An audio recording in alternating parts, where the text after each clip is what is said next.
What's up, YouTube? Your girl is back with another video, and today we gonna fry some chicken, honey. So yes, let's not waste any time. Let's get into this video.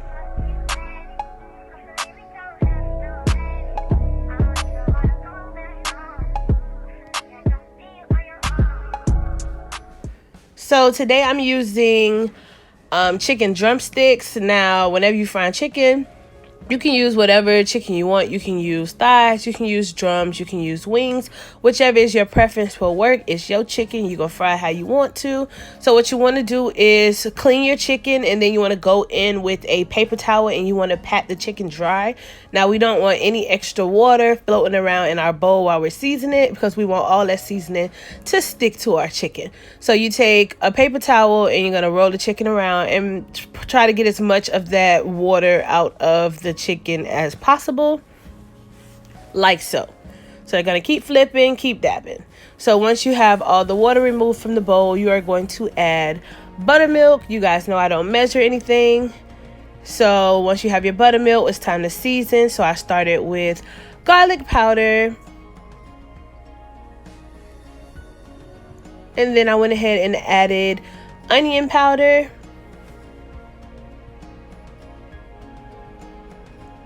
next we have smoked paprika, Sazon seasoning,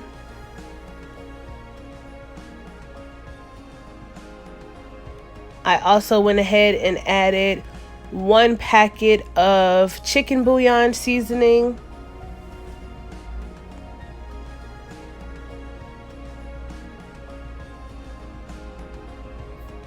and then I topped it off with Badia Complete seasoning. So once we got all our seasonings added, we're going to go ahead and use the best tool in the kitchen, which is your hands. Now you need to use your hands to get this chicken distributed, the chicken seasoning distributed evenly. So you just want to roll it around and make sure that every piece of the chicken is coated in seasoning. We don't want no boring chicken. All of our chicken needs to have flavor. And as you can see, the seasoning is stuck very well to the chicken. There's more seasoning on the actual chicken versus just floating around in a bowl. So that's why we take out the water. So here I have a good old handy dandy Ziplock bag, and I'm going to add about 2 cups of flour into our Ziplock bag. I don't measure. That's just eyeballing it. I would guess that that's around 2 to 2.5 cups of flour.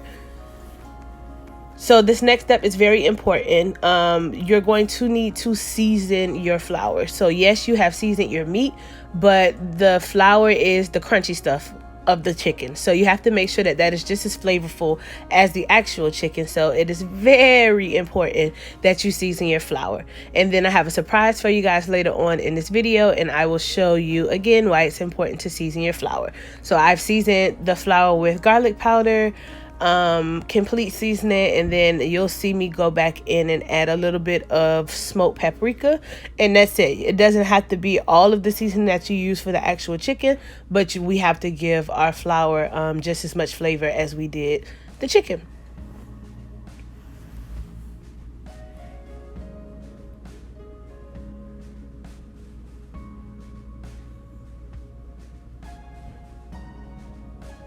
So once you season it to your liking, you're going to go ahead and give the bag a shake. And that way, you know, all of the seasonings blend in kind of evenly. So every part of the flour is seasoned accordingly. So we're going to go ahead and drop our first batch of chicken directly into the flour. Another reason why the Ziplock is a go-to, I know some people use like a bowl, and they have a bowl for seasoning, a bowl for flouring, and it's just less cleanup at the end of the day. When I'm done, you know, flouring all my chicken, I just throw the bag in the garbage, and I don't have to worry about cleanup. So once you have as many pieces as you're going to fry, now please do not drop your chicken into the flour if you do not put it in the grease. You cannot let chicken sit in flour.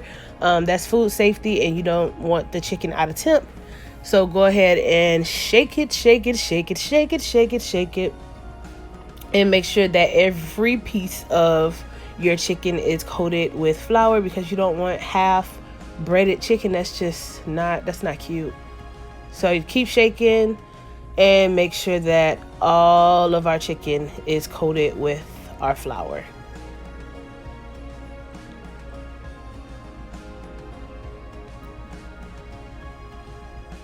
And when you peep in the bag, that's what we have. You don't see any pink, which is good. So everything is coated, so it's time to fry. So I fry outside because I hate when the inside of my house smells like grease. So I set up my deep fryer outside. It has a nice basket that we'll drop the chicken in, and I have it set to 325 degrees.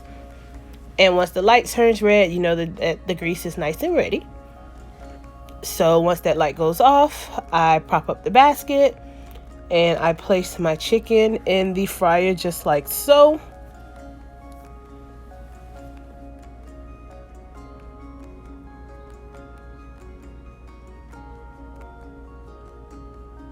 Also, you guys, 325 is perfect for frying. It doesn't burn fast, and it's just not, you don't want your grease too hot, because eventually your grease will burn and that burnt grease flavor will end up in your chicken. So 325 is perfect. It cooks it all the way through without really burning it. So we're going to go ahead and drop our chicken, and we're going to cook our chicken anywhere from 15 to 20 minutes until they're golden brown. In the meantime, this is what we use to catch the chicken when it's done. So I have aluminum foil pans and I have layers of paper towel. When the chicken is done, we simply pour the chicken from the basket. We drain it for a second, pour the chicken in, and of course it just helps with any excess grease, and it kind of keeps the chicken crunchy because it lets the grease drain off. So you'll repeat this process until you're done frying however many chicken pieces of chicken that you have. And this is what they look like when they're done, nice and golden brown. If you're not sure, especially when doing bigger pieces of meat like drums, go ahead and drop it back in for a few, so we don't want any clucking chicken. And this was our end result, nice and golden brown. Of course, you see all the good crispy pieces, and even that one piece right there, yep, couldn't help it, guys, had to get a piece of that. So as an extra surprise bonus, I have decided to teach you guys not only how to fry chicken, but how to smother. So this is a good way to elevate the meal and really take it to the next level. You can serve it with rice. If you want to get up in the morning for breakfast and serve it with grits, it really is a hood delicacy. So let's get into some things. We're going to get into some things and teach y'all how to smother chicken the right way. So I took a little bit of the oil from the deep fryer, and you don't want much. You just want enough to kind of coat the bottom of the pan. And then I chopped up some onions, and then my good old handy dandy cast iron skillet is gonna get things popping. Okay, so you start with medium high heat, and you kind of cook your onions down. Now you don't want to caramelize your onions at all. You just want to cook them down a little bit so they release that good flavor into the skillet, and then we will move forward to our next step.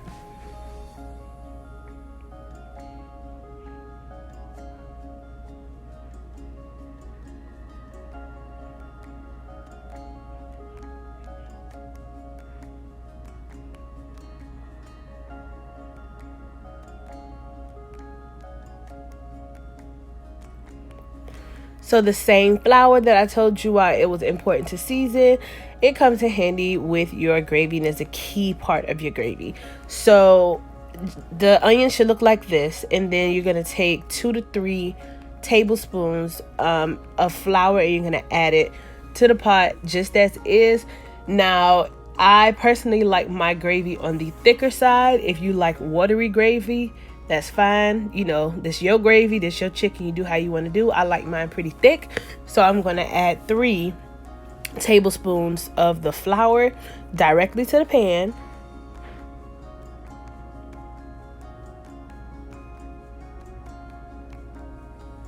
Like so.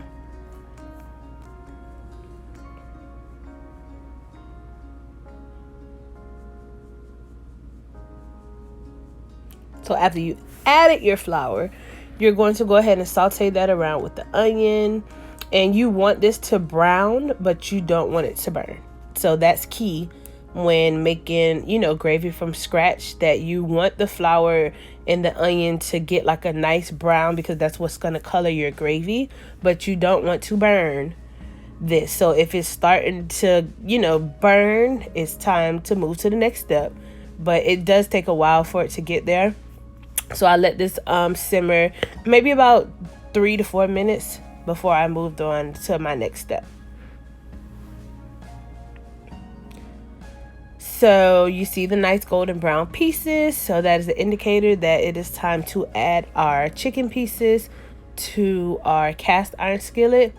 So you add the chicken first, and however many, sometimes I smother half the chicken that I make and I leave the other half crispy, because, you know, people like different things. But however much chicken that you're going to add, make sure you add it to the pan just like this.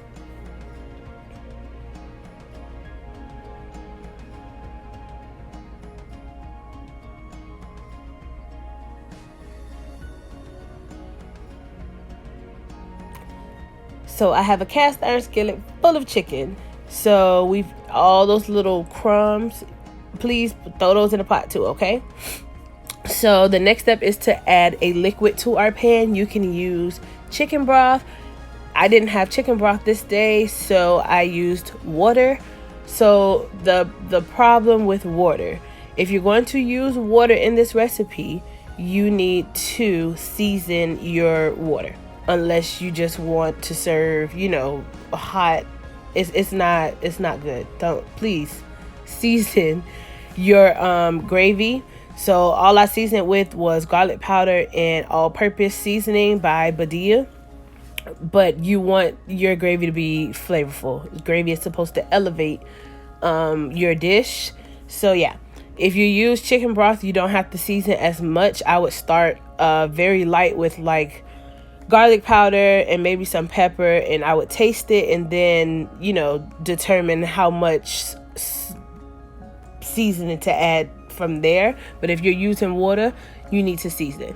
So I dropped the heat down from medium high to medium low, and you're just going to let the chicken simmer. You do cover it, but you will see that the water is starting to thicken up and it's turning into gravy.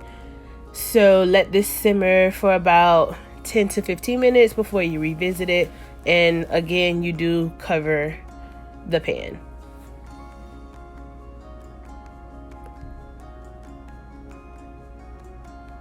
See, look how, yes, that's gravy, you know? It's not runny, still has some thickness to it that's going to sit in your stomach and, you know, coat your stomach a little bit. That thing gonna stick. That's good country cooking. Look at it. Yes, ma'am. So I went ahead and added our favorite grass. I added parsley. Excuse me. I added parsley to our chicken just to give it a nice, you know, a nice little scenery. So I added the parsley, and then I cut the heat down to low, and I let that simmer. So this is the end result of our chicken. Thank you guys for tuning into another video. Hope you enjoyed. If you make this, please tag me, and don't forget to like, comment, and subscribe. I really hope you guys enjoy this recipe just as much as I did. Thanks again.